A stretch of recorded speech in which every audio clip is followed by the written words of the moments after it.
Movie की start में हम पर्सियस को देखते हैं जो कि क्रेकन को मार के और पूरी इंसानियत को बचा के आज एक आम जिंदगी जी रहा है। हालांकि उसके पिता ज़्यूस ने उसे ऑफर दिया था स्वर्गलोक में जाने के लिए, लेकिन उसने इस ऑफर को ठुकरा दिया। उसने कहा कि मैं एक आम इंसान बन के जीना चाहता हूँ। जब उसकी बीवी लॉ भी मर गई तब भी उसने किसी देवता से मदद नहीं मांगी थी। पर्सियस का एक बेटा है और वो अपने बेटे को एक योद्धा नहीं बनाना चाहता है, वो उसे एक मछुआरा ही बनवाना चाहता है। पर एक दिन उसके पिता ज़्यूस उससे मिलने के लिए आते हैं और वो उससे कहते हैं कि इंसानों ने उसे पूजना बंद कर दिया है और अगर ऐसा ही चलता रहा तो धीरे धीरे सभी देवताओं की शक्तियां खत्म हो जाएगी। और जब देवताओं की शक्तियां खत्म होती है तब धीरे धीरे उनकी सभी रचनाएं भी खत्म होने लगती है।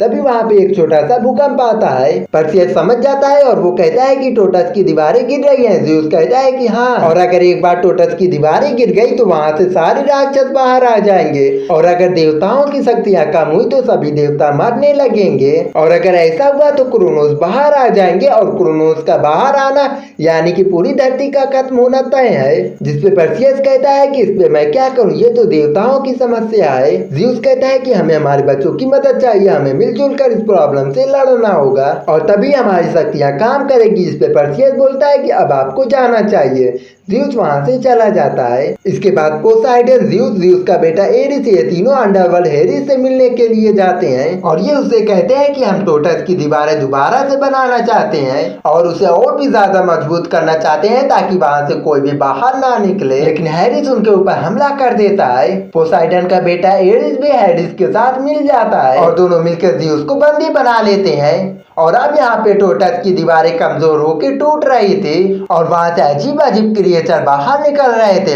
वहां से एक दो मुंह वाला ड्रैगन निकलता है जो कि पर्सियस के पास जाता है। उस वक्त पर्सियस मछली पकड़ रहा होता है। जब वो देखता है कि किसी अनजान चीज ने उसके गांव पे हमला कर दिया है तब वो दौड़ के जाता है अपने गांव में। वहां पे पर्सियस की मुलाकात दो मुंह वाले ड्रैगन से होती है।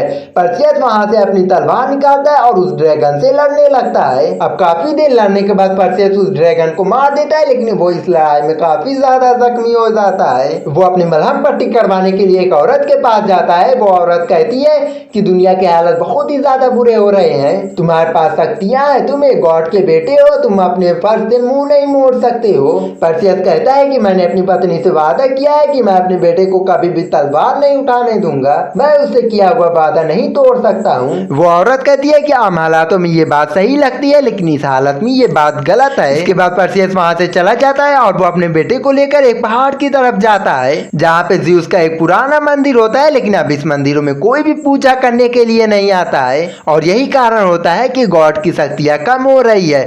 पर्सियस अपने पिता को याद करता है लेकिन उसके पिता यहाँ पे नहीं आते हैं क्योंकि वो हेडिस के गिरफ्त में होते हैं। लेकिन वहाँ पे पोसाइडन आते हैं और वो पर्सियस से कहते हैं कि एरिस हेडिस के साथ मिल चुका है, सारे गॉड गायब हो चुके हैं, अब जरूर बहुत ही बुरा होने वाला है, तुम्हारे पिता को हेडिस ने अंडरवर्ल्ड में कैद कर दिया है और अब बस तुमसे कुछ उम्मीद बची हुई है। पर्सियस ये सब सुन के काफी ज्यादा दुखी होता है। पर्सियस कहता है कि मैं अपने पिता को कैसे बचा सकता हूँ, मैं तो बस आधा देवता हूँ। पोसाइडन कहते हैं कि तब तुम्हें तो एक और आधे देवता की जरूरत है, तो मेरे बेटे से जाके मिलो, वो तुम्हें साथी लंगड़े के पास लेकर जाएगा। वो उसे अपना त्रिशूल देते हैं और कहते हैं कि अगर वो उसके लायक हो तो उसे दे देना। इसके बाद वो मिट्टी बन जाते हैं और वहीं पे उनकी मौत हो जाती है। पर्सियस उनके त्रिशूल को पकड़ लेता है अपने हाथ में। इसके बाद पर्सियस रानी एंड्रोमेडा से मिलने के लिए जाती है। रानी एंड्रोमेडा पर्सियस को पहले से ही जानती है क्योंकि पर्सियस ने उसे एक बार क्रेकन के हमले से बचाया था। अब पर्सियस इग्नोर से मिलता है और उसे कहता है कि मैं तुम्हारा भाई हूँ, मैं ज़्यूस का बेटा हूँ। इग्नोर कहता है कि अगर तुम्हें मेरे पिता ने भेजा है तो तुम भाड़ में जाओ। अब पर्सियस उसे कहता है कि तुम्हारे पिता मर चुके हैं। इग्नोर कहता है कि देवता नहीं मरते हैं,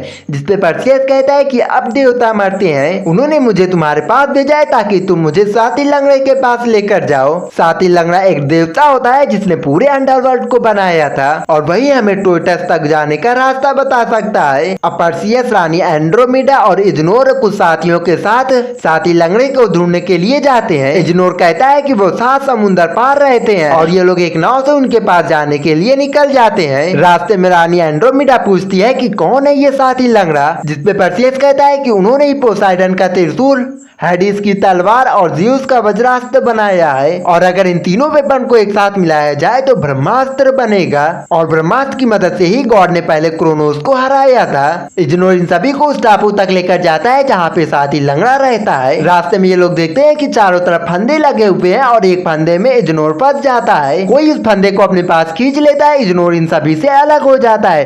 परसियस अपने भाई की जान बचाने के लिए उस तरफ भागता है। तभी उसे एहसास होता है कि उसकी तरफ कुछ आ रहा है। तभी उसके पास एक बहुत ही बड़ा लकड़ी का टुकड़ा आता है, लेकिन वो उससे बच जाता है। अब उसके पास एक बहुत ही बड़ा मॉन्स्टर आता है जिसकी एक आंख होती है और वो उसके ऊपर अटैक कर देता है। रानी एंड्रोमेडा और उसके सोल्जर उसे मारने की कोशिश कर रहे थे, लेकिन उसे मारना इतना आसान नहीं होता इनके लिए। अब परसियस एक जायंट को मार के गिरा देता है और उसकी छाती पे खड़ा हो जाता है, और उसके पास जो पोसाइडन का त्रिशूल होता है वो उसे निकाल लेता है। और तभी उसके पास और भी जायंट आ जाते हैं, लेकिन पोसाइडन का त्रिशूल देखकर वो सभी उसके सामने झुक जाते हैं और वो इग्नोर को भी छोड़ देते हैं। ये सभी उसे साथी लंगड़े के पास लेकर जाते हैं। अब ये सब उसे साथी लंगड़े के पास लेकर जाते हैं। जब साथी लंगड़े को पता चलता है कि पोसाइडन मर चुका है और ज़्यूस अंडरवर्ल्ड में कैद है, तो वो कहता है कि अब इस दुनिया का अंत नजदीक है। एक बार अगर क्रोनोस जाग गए तो इस दुनिया को खत्म होने से कोई नहीं रोक पाएगा। परसेस कहता है कि आपने देवताओं के शस्त्र बनाए थे, आप हमें कोई रास्ता दिखा सकते हैं। साथी लंगड़ा कहता है कि मैं भी एक देवता था,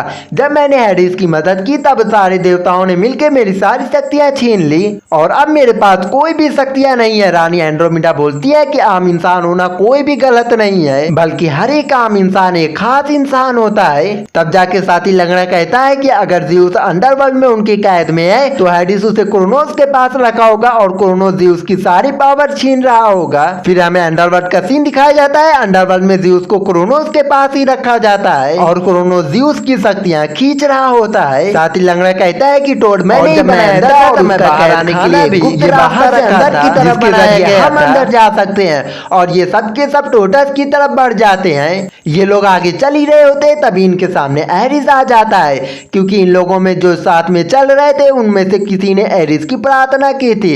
इस वजह से एरिस इनके सामने आ जाता है। एरिस इनके ऊपर हमला कर देता है। एरिस बहुत ही ज्यादा पावरफुल होता है। यार एरिस आ गया तो हरक्यूलिस कहाँ पे है? खैर एरिस यहाँ पे सभी को मार देता है। परसियस एरिस का सामना करता है, लेकिन वो उसके सामने टिक नहीं पाता है। लेकिन तब तक साथी लंगड़ा उस गुप्त रास्ते को खोल देता है जहाँ से टोटस तक जाने का रास्ता होता है। परसियस, इग्नोर, रानी एंड्रोमेडा अंदर चले जाते हैं, लेकिन साथी लंगड़े को एरिस मार देता है। अंदर जाने के बाद इनके पास एक नक्शा होता है, जिस नक्शे की मदद से ये लोग आगे बढ़ रहे थे। टोटस की दीवारें भूल भुलैया है और अगर इन्होंने गलत रास्ता चुना तो ये लोग मारे जाएंगे। इधर ज़्यूस अपने भाई से बोलते हैं कि क्या तुम मुझे माफ कर सकते हो? हेडिस पूछता है कि किस लिए, जिसपे ज़्यूस कहता है कि मैंने तुम्हें अंडरवर्ल्ड भेजा इसलिए। जिसपे हेडिस बोलता है कि तुम ऐसा क्यों बोल रहे हो? जिसपे ज़्यूस कहते हैं कि तुमने जो मेरे साथ इस वक्त किया मैंने तुम्हें इस पे माफ कर दिया है। अब यहाँ पे दोनों भाई अच्छे से बात कर रहे होते हैं, लेकिन तभी यहाँ पे एरिस आ जाता है और वो हेडिस के ऊपर हमला कर देता है। जब वो हेडिस को मारने के लिए ज़्यूस का वज्रास्त्र खोलता है तब ज़्यूस उसे रोक देता है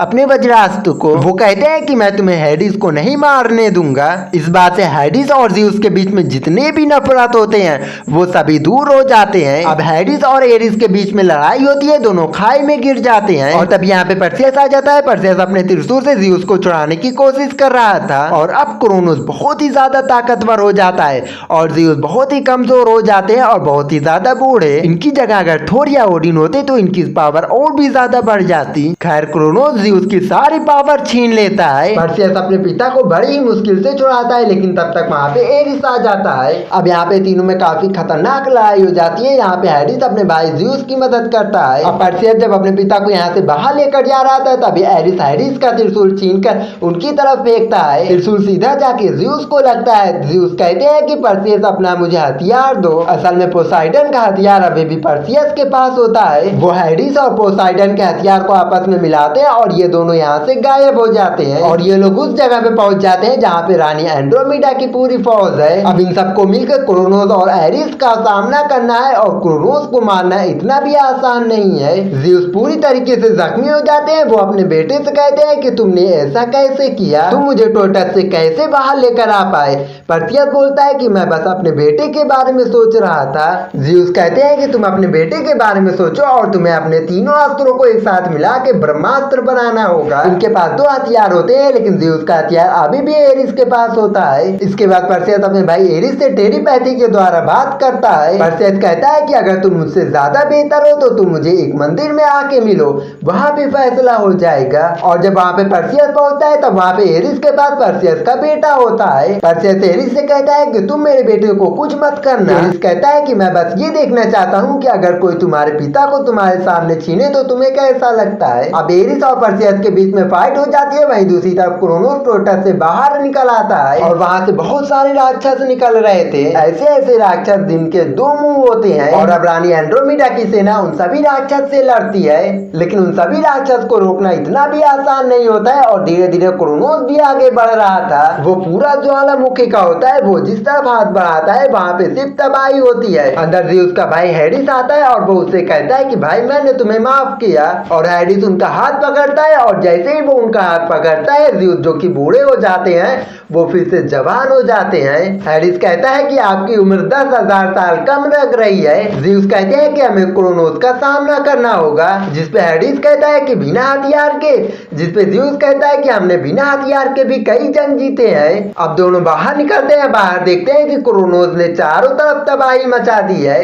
दोनों मिलकर सभी राक्षस को मारते हैं और दोनों मिलकर क्रोनोस को भी रोकते हैं, लेकिन क्रोनोस को रोकना इतना भी आसान नहीं होता है इनके लिए। अब ये लोग इतने भी ज्यादा पावरफुल नहीं है और साथ ही इनके पास इनका वेपन भी नहीं है, जिस वजह से ये लोग क्रोनोस का अच्छे से सामना नहीं कर पाते हैं। वहीं दूसरी तरफ पर्सियस और एरिस की लड़ाई में पर्सियस की जीत होती है और वो एरिस को मार देता है। और अब वो ज़्यूस, हेडिस, पोसाइडन का हथियार मिला के ब्रह्मास्त्र बना लेता है और अपने उड़ने वाले घोड़े पे बैठता है और सीधा क्रोनोस की तरफ बढ़ता है। पर्सियस सीधा उसके मुंह के अंदर चला जाता है और ब्रह्मास्त्र को अंदर छोड़ देता है और एक जोरदार धमाका होता है जिससे क्रोनोस का अंत हो जाता है। पर्सियस उसमें से बाहर निकलता है और वो सीधा हेडिस की तरफ बढ़ता है। हेडिस कहते हैं कि तुम्हारा पिता तुम्हारे इंतजार कर रहे हैं। पर्सियस अपने पिता के पास जाता है। ज़्यूस पर्सियस से कहते हैं कि तुम्हें तुम्हारे बेटे ने शक्तियां दी। पर्सियस कहता है कि शायद आपको हेडिस बचा सके। ज़्यूस कहते हैं कि वो मुझे अपना आखिरी जीवन दान दे चुका है। ज़्यूस अपने बेटे से कहते हैं कि शुक्रिया बेटे, और इसके बाद वो मिट्टी बन के वहां से उड़ जाते हैं। अब पर्सियस रानी एंड्रोमेडा के पास जाती है। रानी एंड्रोमेडा पर्सियस से प्यार करती है और पर्सियस भी उसे पसंद करता है। इसके बाद हम पर्सियस के बेटे को देखते हैं, जहाँ पे पर्सियस का बेटा कहता है कि पापा आज हम बहुत सारी मछलियां पकड़ेंगे। पर्सियस कहता है कि अब हम मछलियां नहीं पकड़ेंगे, और इतना कहते ही वो अपने बेटे को अपनी तलवार देता है। पर्सियस की तलवार बहुत ही ज्यादा भारी होती है। पर्सियस का बेटा कहता है कि पापा ये तलवार तो बहुत ही ज्यादा भारी है। पर्सियस कहता है कि तुम मेरे बेटे और महान देवता ज़्यूस के पोते हो, क्या तुम इस भार को उठाना चाहोगे? इसके बाद उसका बेटा कहता है कि हाँ, मैं इस भार को उठा सकता हूँ। और इसी सीन के साथ ये मूवी यहीं पे खत्म हो जाती है।